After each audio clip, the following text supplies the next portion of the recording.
Conversar, nos hemos visto la tarea de hablar de temas de salud mental, de relaciones, del impacto que tienen las mismas en nuestra vida, en cómo nos desempeñamos. Y hay un post que compartiste hace algunos días, Paula.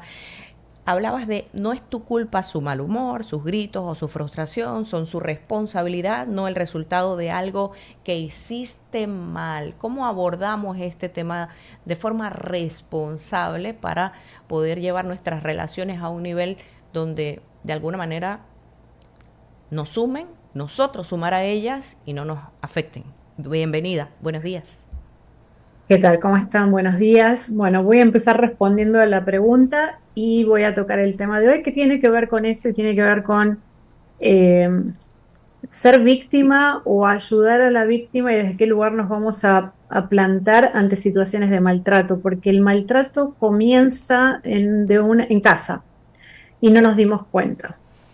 ¿Cuándo comienza el maltrato? Cuando crecimos en un hogar en donde dimos por sentado que la forma de hablarle a mamá era así o la forma de mamá de responder era así. Entonces aprendimos una forma de responder Ujú. y hoy en día está demasiado naturalizado las respuestas agresivas.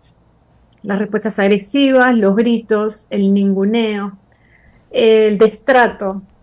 Y muchas veces las personas, para no entrar en conflicto, tienden a callarse. Entonces, ¿cómo podemos nosotros hacer para entender que tenemos que desnaturalizar algo que aprendimos y que tal vez será por un tema de época o lo que sea? Entonces, ¿cómo podemos nosotros ayudar a una víctima de violencia sin invadir ni juzgar o a ver qué tenemos que ver nosotros en ese proceso también? Es importante darse cuenta que todos podemos estar en situación de maltrato, ya sea porque aprendimos a responder así o porque nos trataron así y nos acostumbramos a que eso era lo que nos merecíamos. Y tiene que ver con el merecimiento también. Y detrás de todo esto, adivina qué hay, Lisbeika, la autoestima. Porque cuando empezamos a darnos cuenta que nos merecemos ser bien tratados, empezamos a pedir ese respeto también. Pero ¿cómo se puede hacer mientras en ese proceso? Es muy fácil eh, decirle a las personas, yo lo veo mucho en redes sociales, ¿no? Está de moda hablar de narcisismo y el psicópata. Ujú. 5 formas de salir de alejarte del psicópata. 5 formas de darte cuenta que estás en una relación así. 5 rasgos de, sí, buenísimo, todo lleno. Pero ¿quién te dice qué hacer mientras estás en una relación así? Y eso es algo que yo trabajo un montón, pero ¿por qué? En el mundo corporativo, muchas personas muy exitosas tienen estos rasgos. Entonces, tal vez desde un lugar en el cual, sin darnos cuenta, tuvimos que aprender a lidiar con un jefe con esas características, ¿sí? Cuando no le poníamos nombre, no sabíamos de dónde venía. Y tal vez yo hoy, cuando tengo personas que vienen con jefes así y trabajamos en ver cómo salir de una relación así, empezamos a darnos cuenta que tal vez en su casa el abuelo era así, la madre respondía así ante un abuelo así, después se consiguió un marido igual, y así vamos armando el árbol genealógico. Entonces, ¿cómo hacemos para desarmarlo desde nuestro lugar hacia atrás? El tema que yo traje hoy, siguiendo un poco lo que sucedió con Marie Claire esta semana, que para mí terminó siendo alguien cuya misión del alma fue esta, ¿sí? Es mi lectura de eso, fue, bueno, ella tuvo que hacer eso hasta para que esto se expanda. Entonces, a través del acompañamiento, yo también pude descubrir que esto es un tema tabú. Las personas no quieren exponerse porque no saben qué hacer y porque lo más fácil es que las personas les digan, bueno, si ya te diste cuenta, salí. Y no siempre es tan fácil. Entonces, ¿cómo hacemos para cuando estamos detectando que un colega, un cliente, una amiga, un familiar o alguien está sumergido en una relación de maltrato? porque eso despierta impotencia y frustración. Me decía el otro día una clienta, mi hermana volvió con el novio y ese chico es un maltratador. Entonces yo le preguntaba, ¿y qué hiciste? Yo voy a hablar con ella, no puede ser. Le digo, no, es lo último que tenés que hacer. Primero escuchá, tenés que ser su lugar seguro. Escuchala y no la juzgues. Porque el primer impulso de los seres humanos es salvar a las personas. Las queremos salvar y eso lo que hace es chocar con una barrera de resistencia. La persona se va a empezar a alejar o tal vez haga más silencio, se justifique y no la estamos ayudando. Entonces, ¿cómo podemos ayudar a una persona cuando nos damos cuenta de que está viviendo una situación así? La primera forma es sacando el juicio de valor y la impaciencia, ¿sí? Lo primero que hacen las personas es, bueno, pero sí, ¿cómo vas a dejar que te trate así? Pero ¿cómo te dejas maltratar de esa manera? Déjalo. Claro, y la persona de repente está envuelta en una dinámica de maltrato financiero, psicológico, eh, en donde depende económicamente de la persona, o armó toda una vida con esa persona, tienen hijos en común. No es, ay, bueno, listo, me voy. No es así, entonces hay que tener cuidado con lo que se lee. Mucho empoderamiento, pero sin base, puede ser perjudicial para la persona y de repente empezar a sentir que no tiene salida. La psicología del abuso demuestra que el vínculo traumático genera dependencia similar a una adicción, en donde la autoestima está desmantelada, no existe autoestima, porque el maltratador utiliza la autoestima, sabe que está jugando con eso. Entonces, enjuiciar a la persona que es víctima de eso solamente confirma lo que el agresor después le repite constantemente, no servís para nada, y ¿qué le dice el amigo? Salí de ahí, si te querés salir de ahí, y el otro le dice, no te querés. Estamos reforzando el mismo mensaje, ¿sí? El segundo paso es tener un protocolo de acompañamiento, es saber qué tenemos que hacer para acompañar.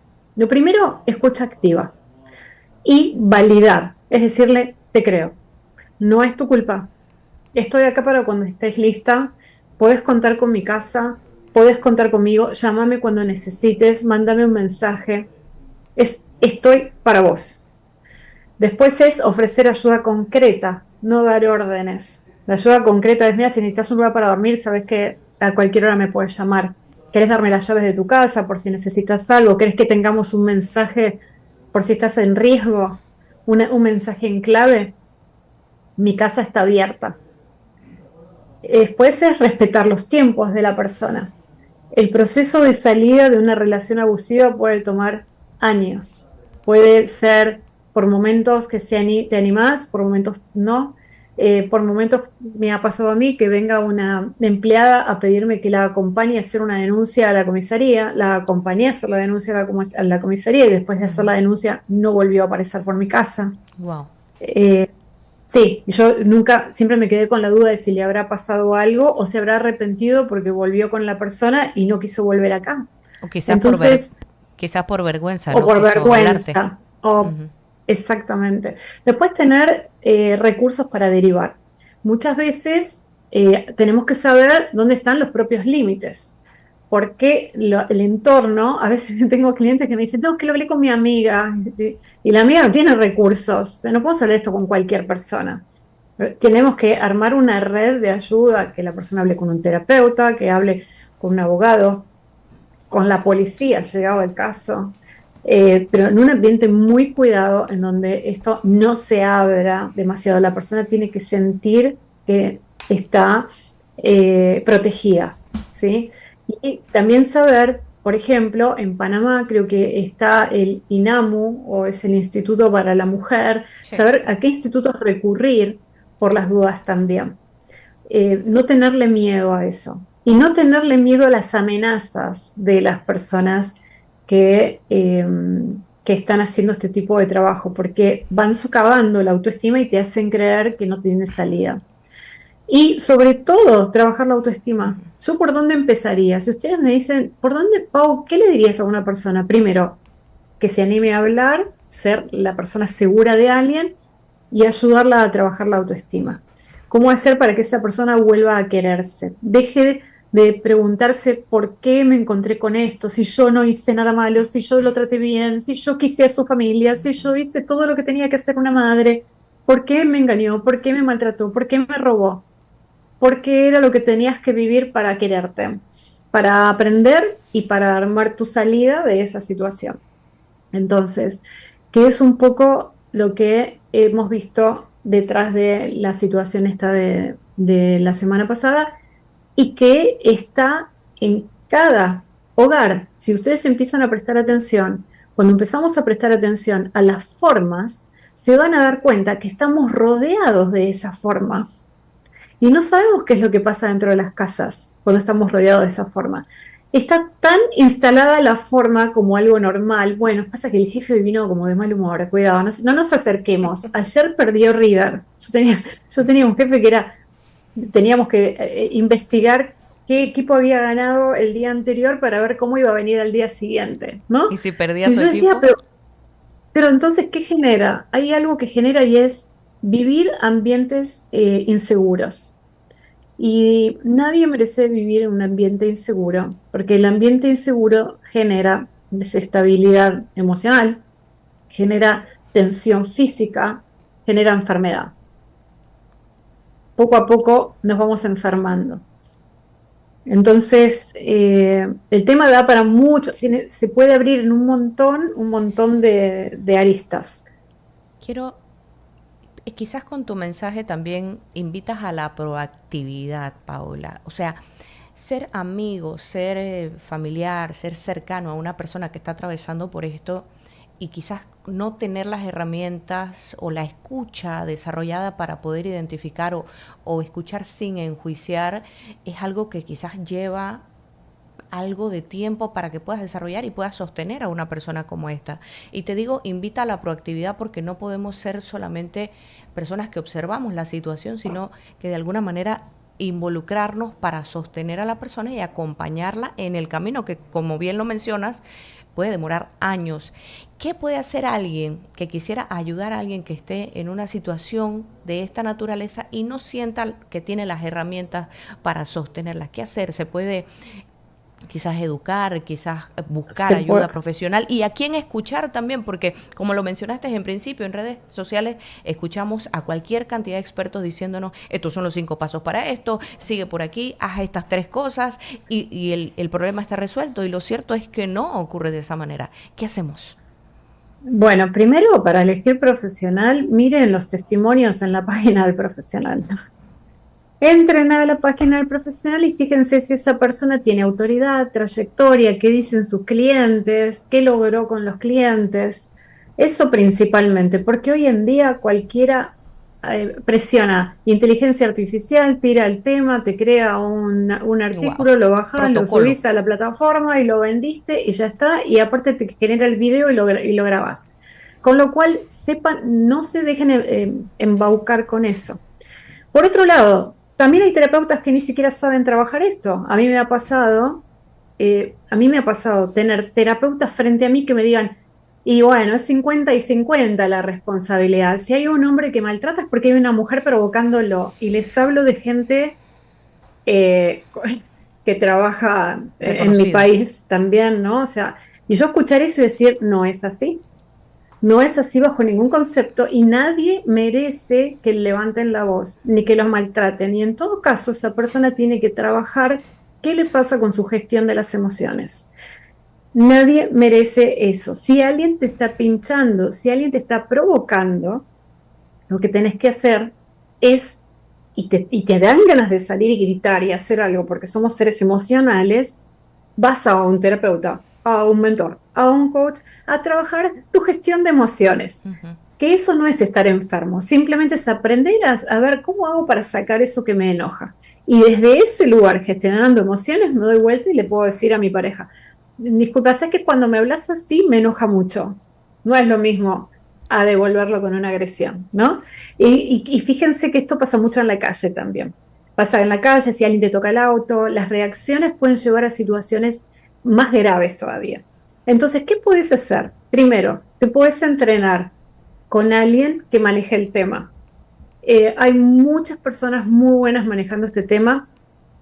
desde distintas aristas. No necesariamente tiene que ser terapeuta, también hay personas, fíjense, yo misma que hago mentoría y coaching, trabajo con esto, hago otro tipo de terapias, trabajo con esto, terapias alternativas, y no necesariamente tenés que meterte en un proceso largo, puedes ir a trabajar esto, ¿cómo hago para ayudar a alguien? Esto se puede dar en la empresa, con personas que son parte de tu equipo, poder identificarlo, poder darte cuenta cuando una persona baja el rendimiento, si le está pasando algo en su casa, y poder hacerle las preguntas adecuadas y sobre todo ser generadores de espacios de confianza. El espacio de confianza es el espacio en donde sabes que nadie va a hablar de eso fuera. Me Eso encanta. es lo más importante. Si usted es líder de un grupo o tiene amigos, sepan, no hablen con A sobre B o con C de lo que hablaron con B. Siempre digo esto, hay que cortar los triángulos y generar más relaciones en donde las personas saben a quién recurrir y confiar, porque es muy delicado el tema y porque muchas de las decisiones que puede haber de quitarse la vida tienen que ver con esto de cómo me ven los demás. Yo creo que el tema da para muchos viernes más, Paula, y te invito a que lo sigamos explorando porque estoy segura que hay muchas personas que se identifican no solamente en sus casas, como lo mencionas, en su ambiente laboral y en muchos escenarios donde ocurren estas situaciones que los pueden llevar a tomar decisiones lamentables e irreversibles. Te agradezco por abrir este espacio para seguirnos explorando, para identificar cómo estamos en relaciones y no sé si quieres dar un mensaje final. Sí, el mensaje final es, empecemos, siempre digo esto, no podemos ayudar a nadie si no nos ayudamos nosotros primero. Entonces, pregúntense, tengo situaciones así cerca, ¿cuánto de mí estoy poniendo ahí? ¿Qué puedo trabajar conmigo en mi carácter? ¿Qué puedo trabajar conmigo en mis límites? ¿Cómo puedo ayudar a otra persona? Y dejar de mirar tanto en el afuera porque todos tenemos situaciones similares cerca. Entonces, empecemos por lo que tenemos cerca. Primero haciendo una observación y una automirada y después ver, ahí sí salir a buscar herramientas. Me encanta. Te agradezco mucho, Paula. Gracias por acompañarnos. Ella es Paula Cabalé, nuestra coach, y te deseo un excelente fin de semana para ti, Paula. Igualmente para vos y para ustedes. Nos vemos la próxima. Gracias. 9